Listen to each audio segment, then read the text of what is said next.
Hi guys, எல்லாரும் எப்படி இருக்கீங்க? முதல் 2 T20 போட்டியில் இந்திய அணி வெற்றியை பெற்றுவிட்டது. 3வது T20 போட்டியில் வெற்றி பெற்றுவிட்டால் கோப்பையை கைப்பற்றிவிடும். ஆனால் 3வது T20 போட்டியில் களமிறங்கும் பிளேயிங் 11 அணியில் சில மாற்றங்கள் இருக்கிறது. அதற்கு காரணம் 2 நட்சத்திர வீரர்கள் காயம் காரணமாக அணியில் இருந்து விலகியிருக்காங்க. அவங்களுக்கு பதிலாக சென்னையில் மிகவும் பிரபலமாக பேட்டிங் மற்றும் பவுலிங்கில் கலக்கி கொண்டு இருந்த சிவம் துபே பற்றினா அணிக்குள்ளே கொண்டு வரப்பட்டு இருக்காரு. அதனால சில மாற்றங்கள் பேட்டிங் வரிசையிலையும் பவுலிங்லையும் இருக்கும் அவன எதிர்பார்க்கப்படுகிறது. சிவம் துபே அணியில் சேர்க்கப்பட்டதனால இந்த 3வது T20 போட்டியில் அவர் களம் இறங்குவார் அப்படிங்கிற எதிர்பார்ப்பு அதிகமாகவே இருக்கிறது.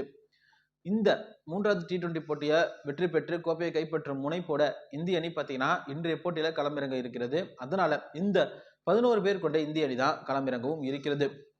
சூரியகுமார் யாதவ் கேப்டன் தலைமையில சஞ்சு சாம்சன், அபிஷேக் சர்மா ஓப்பனர்களாகவும் 1 இடத்துல கடைசி போட்டியில மிகவும் சிறப்பாக விளையாடிய திலக் வர்மா களமிறங்குறாரு. 4வது இடத்துல சூரியகுமார் யாதவ், 5வது இடத்துல ஹர்திக் பாண்டியா, 6வது இடத்துல ஜூரேல் களமிறங்கினாரு. ஆனா ஒரு பேக்கப் விக்கெட் கீப்பரா இருந்து களமிறக்கப்பட்ட ஜூரேல் பார்த்தீங்கன்னா சரியா விளையாடல. அதனால அவரை உட்கார வைத்து விட்டு அவருடைய இடத்துல சிவம் துபே களமிறக்குறாங்க.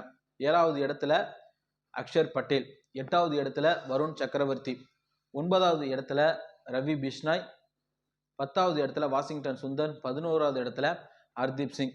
இந்த 3வது T20 போட்டியிலையும் முகமது சமிக்கு வாய்ப்பு கொடுக்கப்படல. இந்த 11 பேர் கொண்ட இந்திய அணி தான் இந்த 3வது T20 போட்டியில களமிறங்க இருக்காங்க. இந்த வீடியோ உங்களுக்கு பிடிச்சா நம்ம சேனலை மறக்காம சப்ஸ்கிரைப் பண்ணுங்க. அப்படியே பக்கத்தில் உள்ள பெல் ஐகானை கிளிக் பண்ணிடுங்க. தேங்க்யூ.